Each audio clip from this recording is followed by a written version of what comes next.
How to buy your first rental property with no credit and no mortgage.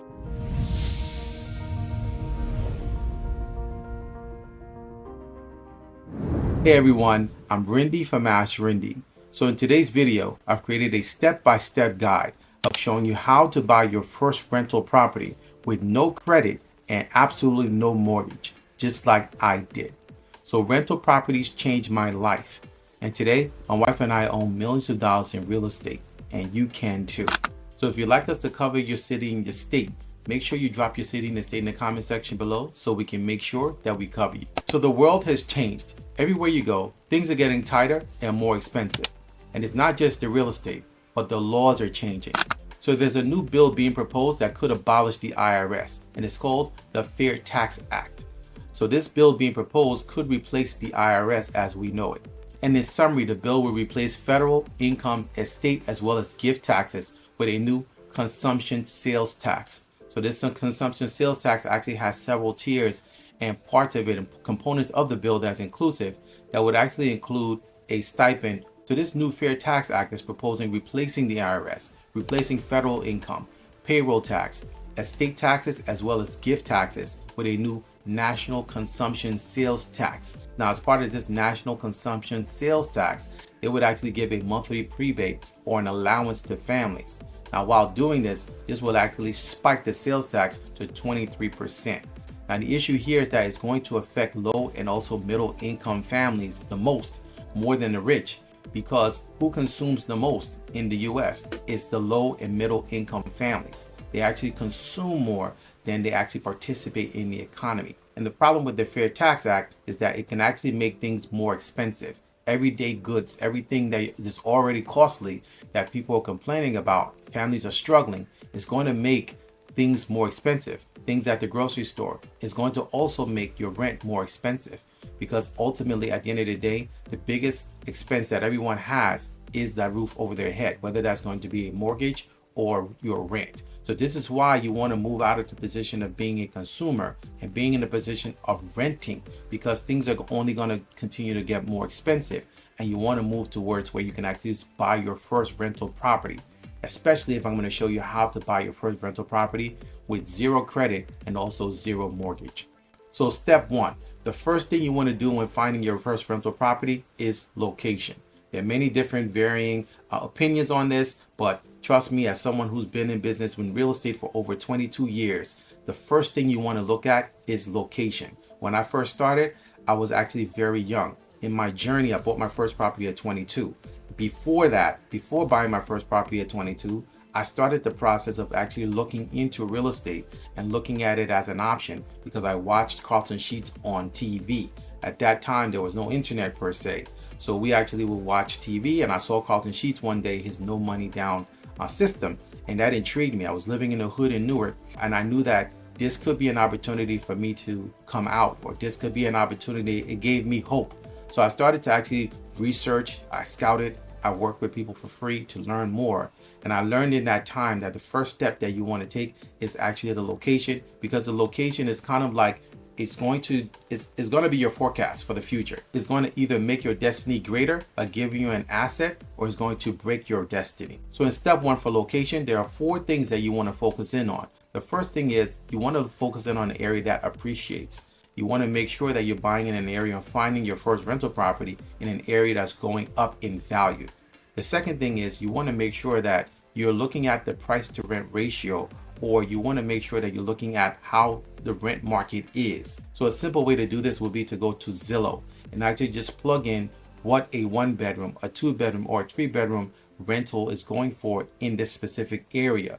Zillow will then give you feedback, and they'll give you a snapshot, a market snapshot of what they're going for, what the going rates are. And also, if you scroll down, you'll also see a graph where it's showing you if the percentages are going higher or lower. So you want to know what the rental market is doing in an area, specifically when you're buying multifamily or rental property. The stronger the rental market, the better your purchase. Third thing you want to look at is the crime in the schools. You want to make sure that you avoid areas that actually have high crime, and you also want to make sure that you focus on areas that have a decent school system, specifically because you want to have your property options open and more attractive to families and people who have children that want to actually stay with you long term. Many of my tenants stay for years. So this is actually a key factor when it comes to buying and finding your first rental property. And the fourth thing you want to do in step one is that you want to make sure that you are avoiding a declining market. You want to make sure that you're avoiding an area where people are moving away from the area. There are some parts of the country where there's an exodus. People are leaving. You've heard about California, some parts of Texas, where people are actually leaving and migrating to other areas, like Miami, for example, and there's an influx. So they can actually ask more, they can demand more, the market can be hotter, and they're not dealing with some of the issues that we're seeing nationally with some other markets in the country. So it's very important that you look at that specific area, and you can use Redfin. You can also use Zillow to be able to see if this is actually a declining market. This can also come back to hurt you later on when it comes to getting financing for the property, because some lenders, they won't lend in a declining market. Step two, your personal finance and your family finance. So this is actually extremely crucial. And in my years as a real estate agent here in New Jersey, I've seen many families crash and burn and lose great opportunities with houses because their personal finance and their family finance was not in order. This is something that we did starting out. I did this before I was married, and after I was married, my wife and I just took it to the next level where we actually worked together. Why I said personal finance and family finance is because in some cases, some people are actually single. They don't have a family. So if that's you, then you need to make sure that you get a good hold on your personal finance. You need to start to organize yourself with your personal finances. What does that mean? That means that you want to keep your credit utilization to at least 3 to 5%, preferably closer to 3%. Take it from me, I've gone through this process many times with many families, and I know how to position you to be able to get your first rental property, specifically with zero credit and also zero mortgage. The second thing you want to do when it comes to organizing your personal finance is you want to interview lenders. Yes, so you just want to actually have conversations and interview the lenders. Not run your credit, not do a soft pull, not do a hard pull, not have anything done with your credit. Don't even offer your social security number. All you have to do is actually have conversations with them. The reason why is because you don't want to go and work for 6 months, 7 months, 8 months, doing something that you think will position you to be able to get a property when in essence, you didn't need to do certain things. So the more information and more knowledge you have, the better. This is why we recommend that you actually interview lenders. We have key lenders and a short list of key lenders that you may have as options that you can speak to in order to be able to get an idea of a framework. What the goal here is to actually start to create a framework and a roadmap. And that's why I created this step-by-step system to be able to help you. So interviewing lenders are important because they actually have the programs. Eventually, they're going to be giving you the financing. So there are different programs that you can fit into based on your personal finance picture and then your family finance picture. The personal finance is very important as an individual. Now, the great thing is that even if you are not married or you're single, you need to consider and start to think about what I've been talking about here over the last several years, and that is connecting with other family members to be able to make the acquisition of a home. We're seeing more and more people consolidate just to be able to have the ease, to have the burden removed of having to deal with all the high expenses that we're seeing. So personal finance merging with family finance and organizing your finances, what your income is, what your expenses are, profit and loss statement for yourself, creating profit margins if you have a business, looking at your budget spreadsheet to be able to allocate and pinpoint where all your money is going. You should have and be able to pinpoint where every dollar is going. And you should also have on the other side how to actually produce more, how to have your money work for you, how to actually have the right investments. Where can you take $500 and put it in to be able to make $5,000 while you sleep? How do you actually start to structure that? So that's why we actually created our 3-in-1 budget spreadsheet in order to be able to help you have ease. Just plug in your numbers, whether it's just you doing your personal finance or you've come together with your family to be able to do your family finances, plug it in there and also plug in the multiple streams of income that you're creating in order to be able to get a full picture in one place.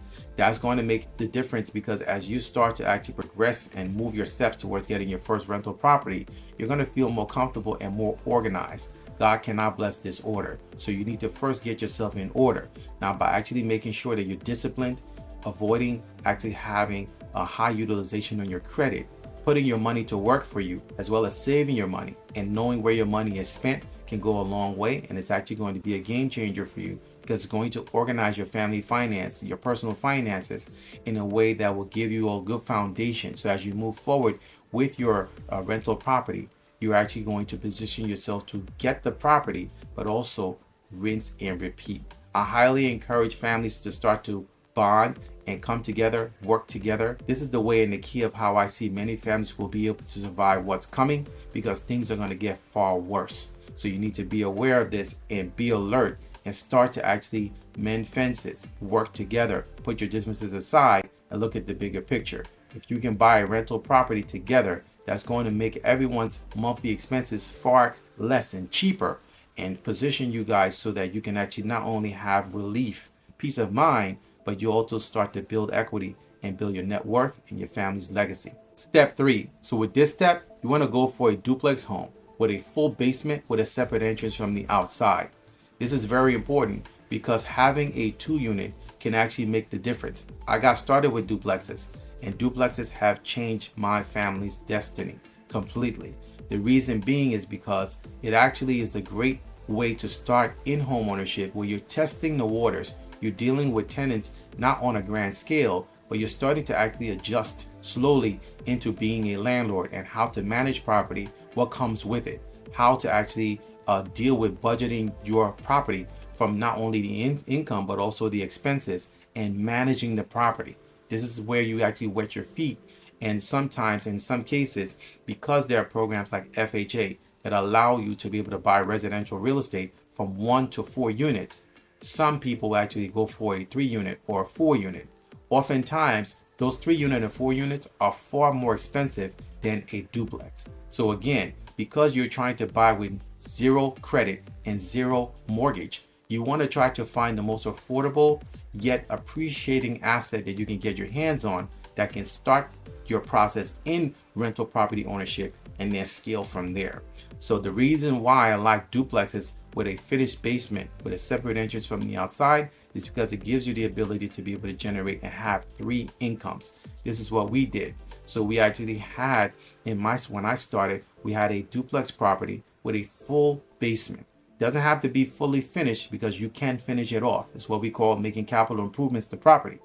But you need a full basement where you can stand up, move around. And in this case, in my case, I had a full basement that was over 1,000 square feet. Really big apartment actually for a basement, but it was actually a gem because it rented out for a lot of money. So now in this case, you actually have a 2-unit or duplex with another income stream that can actually add up to 3. That can actually make the difference because it can actually cover your entire mortgage and position you to either live rent free or have little expenses on a monthly basis. The goal with having a duplex is to be able to generate cash flow. If you can, if you're in a market where the rents are very strong, you're able to actually have more potential for cash flow. However, this is actually also a benefit because even if you're not cash flowing and let's say you're living in the property, if you have 2 incomes covering the majority of the mortgage, that's also a win for you because you're not having to struggle and think about how you're going to cover and pay your mortgage every single month. The tenants are literally paying off the property for you, and it's in an appreciating market, and you're actually growing your net worth day to day and not having to actually outlay a lot of money on a monthly basis. This is actually a great way to actually move towards freedom. Now, on a daily basis, we find duplex homes and we use our rent-to-own calculator to be able to do the numbers. We look for the markets that are appreciating. We look for the rents that are actually strong in that market, and we plug it into the calculator to look at what our gross income will be and what our net income will be from a duplex rental property. Step 4. So the way you're going to actually buy a rental property with 0 credit and 0 mortgage is by going for rent-to-own homes. So these actually exist. There are rent-to-own duplex homes. There are 2-for-1 homes all around the country. You need to actually focusing on going for a rent-to-own home, a rent-to-own duplex home for your family. So the way you do this is by actually working with absentee sellers. We found in working this on a daily basis that absentee owners, that let's say someone may live in California, but they own a house in New Jersey. They've had that property for over 10 years, and they've actually gotten tired of dealing with it from California. They want to actually move on and they want to see how they can actually monetize the property. So absentee sellers are in every market, and they fall under many different categories. Some have low equity, some are in bankruptcy, some have actually pre-foreclosure, some have probate issues where there's an inheritance and the family is going through the entire process of what they're going to do with the property. And then some simply bought the property as a nest egg and are holding on to it and want to cash out in 2 to 3 years. So these people are actually all around. And as I've shared here many times on my channel, there's over 40% of the market in the US are properties that are owned free and clear. There are many people who actually own their properties with no mortgage on them. So they're in a position to be able to do whatever with you as someone who actually wants to buy the property, wants to rent to own the property, because they don't have any restrictions. And even if they had a mortgage on it, they can rent to own the property to you because it's their property. They have fee simple ownership. So in step 4, you need to find these absentee sellers. Now, one of the ways that you can do that is by working with rent-to-own realtors. So there are rent-to-own realtors who specifically specialize in dealing with rent-to-own that can actually help you find these sellers, source these sellers, working along with you. And that's one of the key things, because when you're buying a property, specifically a rental property, and a good deal at a good price, you're going to have to understand that you have to be active. You're going to have to be active and proactive because it's your purchase. Even if you work with 400 realtors, 500 realtors, it wouldn't matter, because ultimately, at the end of the day, you're going to live there.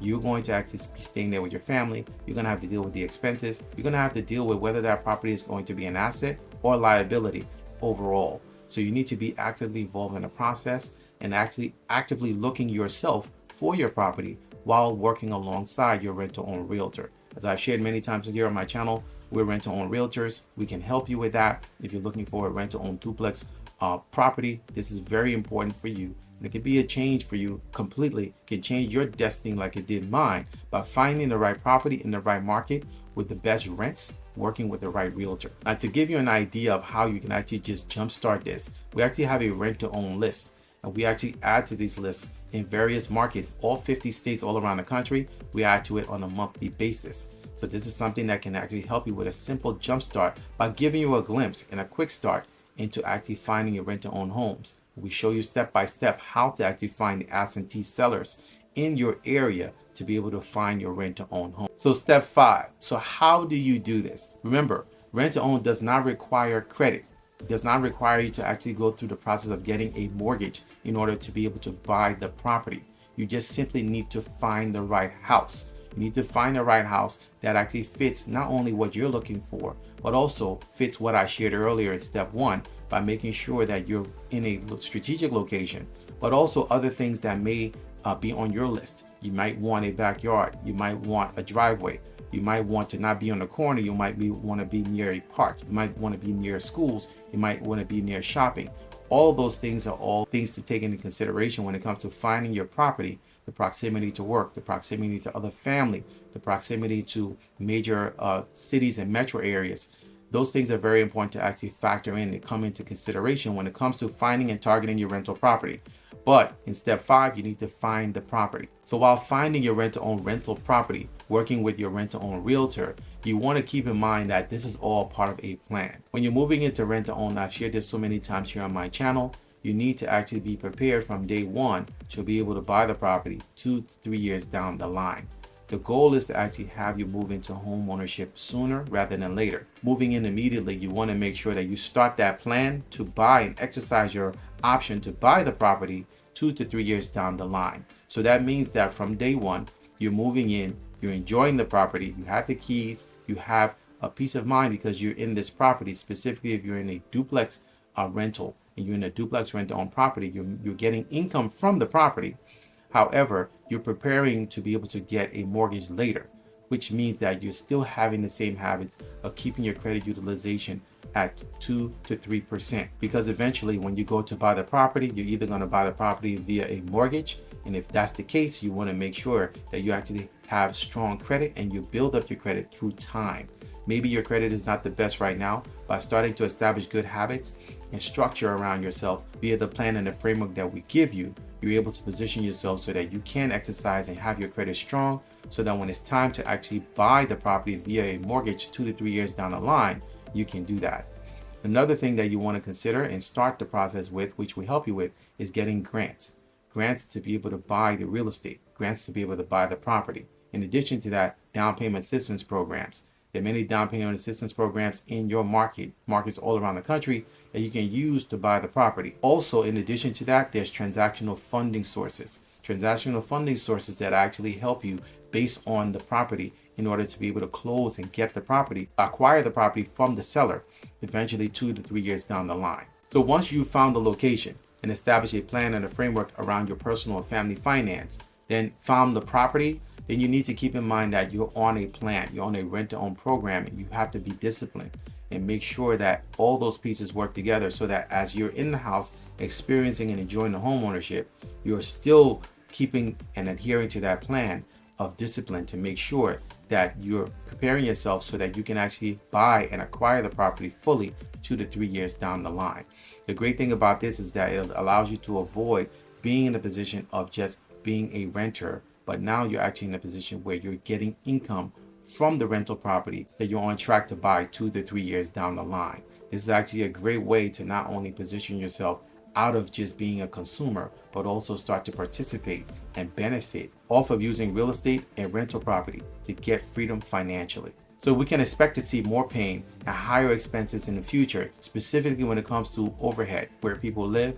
So it's very important to start to shift now and get yourself into home ownership sooner rather than later. And there's an easy hack to be able to do this, and this is rent to own. So I'll be breaking down duplexes and touching on 2-for-1 homes in our live rent to own workshop this month.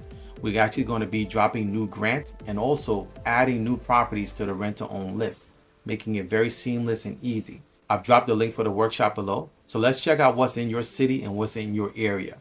So if you have any questions, please feel free to email me anytime. My email address is AskRindeNetwork@gmail.com. I look forward to seeing you guys in the next video. Until next time, thank you so much for watching.